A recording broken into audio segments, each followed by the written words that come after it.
की गोवर्धन सीट से रालोद और सपा के गठबंधन के प्रत्याशी प्रीतम प्रमुख हमारे साथ हैं। उनसे जानेंगे कि वो उनके क्या एजेंडा है गोवर्धन की जनता के लिए, क्या कहना चाहते हैं और क्या विकास कार्य वो लेकर जा सकते हैं जनता के बीच में, और जनता उनको कितना उसका समर्थन दे रही है। प्रीतम जी, सबसे पहले मैं स्वागत करता हूँ आपका डेली न्यूज़ पर। क्या कहना चाहेंगे जनता को? जनता को धन्यवाद देना चाहूँगा कि हम उनके बीच आशीर्वाद लेने जा रहे हैं और वो हमें बहुत बड़ा प्यार, आशीर्वाद और स्नेह दे रहे हैं, उत्साह के साथ, जोश के साथ, जुनून के साथ। और वो पूरा मत देने का उन्होंने मन बना लिया है कि हम आने वाले 10 फरवरी को एक तरफा मत गठबंधन के लिए करेंगे, लोकदल के लिए करेंगे। मुख्य प्रतिद्वंदी किसको मान के चल रहे हैं आप गोवर्धन विधानसभा में? मुख्य प्रतिद्वंदी वो आपस में लड़ते रहे, हम अपने एक विकास के एजेंडे को लेकर जनता के बीच हैं। और हमारी पार्टी के दोनों राष्ट्रीय अध्यक्ष माननीय जयंत चौधरी जी, माननीय अखिलेश यादव जी, दोनों युवा, टेक्नोक्रेट और एक बदलाव और विकास को लेकर वो चुनाव में हैं। और वो पूरे किसान, मजदूर, गांव, गरीब और नौजवानों को, छोटे व्यापारियों के लिए काम करने के लिए तत्पर हैं, संकल्पित हैं, प्रतिबद्ध हैं, वचनबद्ध हैं। गोवर्धन में 5 साल कारिंदा सिंह रहे विधायक, उनके कार्यों को लेकर आप क्या कहना चाहेंगे? क्या टिप्पणी रहेगी विशेष उनके ऊपर? मैं कारिंदा सिंह जी नहीं, केवल क्योंकि टोटल की टोटल सरकार, चाहे वो विधायक रहे हों, चाहे सांसद रहे हों, चाहे मंत्री रहे हों, या मेयर रहे हों, या आपकी सरकार प्रदेश में और देश में, दोनों जगह, स्टेट में और सेंटर में दोनों जगह सरकार है। रूलिंग पार्टी के सत्ता पक्ष के एमएलए और एमपी हैं, मंत्री हैं, लेकिन बदलाव आपको दिखाई देता है। कोई विकास का काम, कोई एक बड़ा काम जिस तरह से सरकार को करना चाहिए। कोविड में लोग दम तोड़ते रहे, इलाज के अभाव में, ऑक्सीजन के अभाव में, बेड के अभाव में। डेंगू महामारी फैली, कोई अस्पताल में किसी को बेड नहीं मिला, इलाज नहीं मिला। जो गरीब जनता, हाहाकार, लोगों ने अपनों को खोया।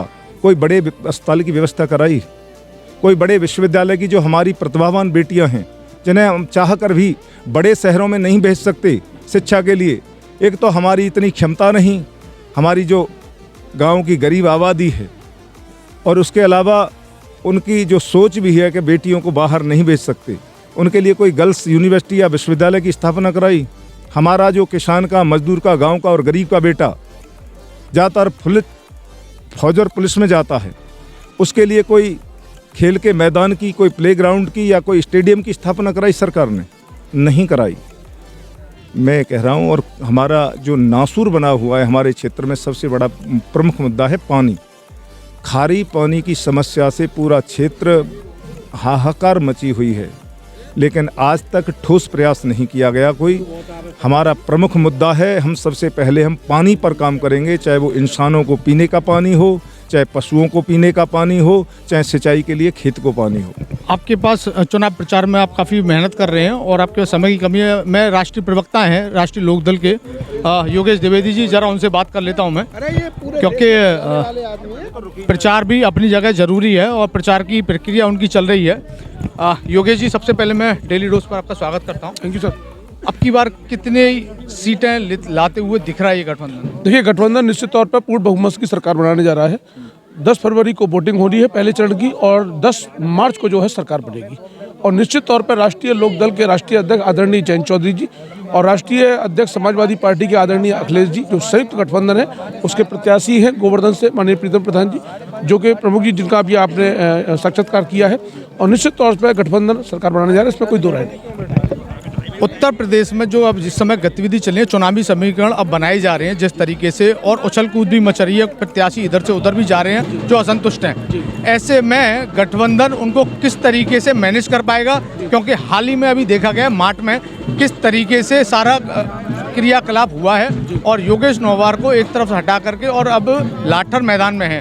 तो क्या इस पर कार्यकर्ताओं पर इसका कोई असर पड़ता हुआ दिख रहे हैं आप? नहीं, देखिए, मैं आपको एक बताऊं, योगेश नौवार जी कहीं एक तरफा नहीं है। योगेश नौवार भी आज भी राष्ट्रीय लोकदल के ही परिवार के सदस्य हैं। और संजय लाठर, चूंकि गठबंधन का एक रूल होता है, गठबंधन के अंदर में 3 सीटें राष्ट्रीय लोकदल को दी गई हैं, 2 समाजवादी पार्टी को दी गई हैं। तो योगेश नौवार जी को एक अलग नहीं किया गया। योगेश नौवार जी कल भी हमारे साथ थे, आज भी हमारे साथ हैं, और योगेश नौवार जी बाकायदा संजय लाठर जी के साथ में गठबंधन का जो भूमिका है उसको अदा कर रहे हैं। ऐसा नहीं कह सकते कि योगेश नौवर्जी को अलग किया गया है। आप राष्ट्रीय प्रवक्ता हैं, मैं आपसे एक और महत्वपूर्ण सवाल पूछूंगा कि समाजवादी पार्टी और लोकदल का गठबंधन तो हो गया, जमीनी स्तर पर कार्यकर्ता क्या एक साथ लड़ाई लड़ रहे हैं? बिल्कुल एक साथ लड़ाई लड़ रहे हैं, जिम्मेदारी से लड़ रहे हैं, मेहनत से लड़ रहे हैं, एकजुटता से लड़ रहे हैं। आप कहीं भी ऐसे विचारधारा नहीं है कि समाजवादी पार्टी और राष्ट्रीय लोकदल का अलग अलग है।